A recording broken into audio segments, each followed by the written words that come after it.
All right, this is slightly surreal and strange to say, but for the first time in 25 years, I'm sitting in a room with Mr Hirst. Good afternoon.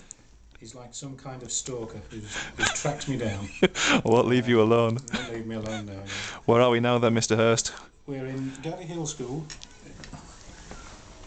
in Gisborough, and Bob has tracked me down, as I say, and everything he said about Carlton is true.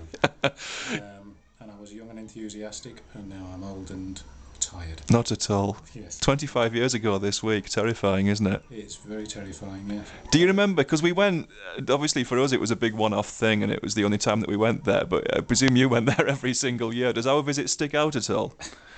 Your visit sticks out for several reasons. Philip Slack is one of the reasons. Hello, Slacky. Hello, Slacky, yeah. Come and see me sometime. Philip will be forever famous for throwing a moonie at the top of Carlton Bank and upsetting a local rambler and his wife. And I had to admonish him. But really, I'm behind a rock and laughed, I think. You obviously got great affection for us all, though. I have. You were a very sparky group. Bob here was the artistic one. You flatter me. Yeah, always drawing, and got sent out of assembly once for laughing too much and turning puce. Can't remember the reason. Somebody probably broke wind. It will be a fart, I'm sure, yeah. Fart, yes. Other than that, everything he says on the blog is true, except we didn't smoke as much as he said. You weren't a smoker at Leavendale then? I wasn't a smoker at all, no. I was the sporty one. The two things don't go together. So the beating black heart of Walton Castle that has stuck in mine and Mr Jones's minds for the last 25 years. Admit it, you made it up, didn't you? No, it's based on legend and fact. It is, really? Yeah, it is. What we used to do was go and research the area as best as we possibly could and pick up any folklore. Now, if you went into the pubs, you would always find some old bloke that would spin you a yarn. You would gloss it up and then scare the living ones out of the children in your care. I recommend it to any up-and-coming teachers. That's going to be my final comment, because the education authorities will now close me down. That's fact. Me and Mr Jones went out to the locations that we went to around Carlton recently, and we couldn't find the waterfall anywhere. Where's the waterfall near Barker's Crags? I don't know, because we were lost at the time. We got lost quite a lot. We didn't tell the children this, but we just wandered aimlessly around the moors and found our way back to Carlton, more by luck than judgment. But there is a nice waterfall, and I don't know where it is, I'm sorry.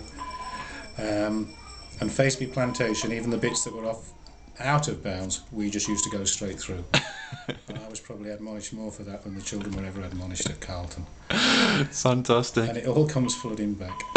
Do you remember individual kids then from the time? I remember, you name them, I remember them. I remember Tucker. I remember Gareth Jones. Yeah. Horseman. Richard Horseman, yeah, I think he's on the blog somewhere, yeah. Joe Spain.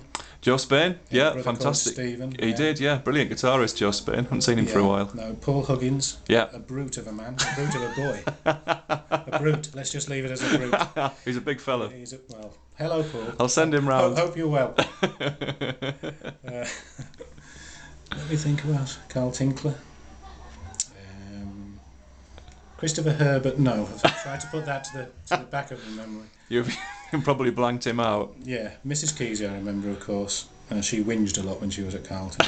You still in touch with her at all? No, I haven't seen Mrs Kesey for years. Mr Millward I'm still in touch with. I'm still in touch. Yeah, he was a nice guy and a great teacher. Yeah.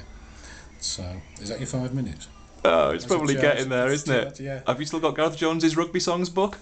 I wish you confiscated that and he never saw it again. I've probably got it on my shelf. Is it on the shelf here somewhere? Scan the shelf. Gareth Jones always had an edgy sense of humour. Yeah. And he was always a few years ahead of his time. And that's the best I could say about him. But nice lads. You two were partners in crime quite often. Certainly at Carlton Camp, yeah. Stan, I remember Stan. And I remember Pondy's MacDonald. Why you called him Pondy's, I never know. I've asked him recently and he doesn't know either. During a Christmas show once, oh God, I took him and 2 others to the urinals. I only had one job because I was a new teacher. This is my last one, I'll get this one in. All I had to do was take them to the loo, yeah, and then bring them back out to go on stage.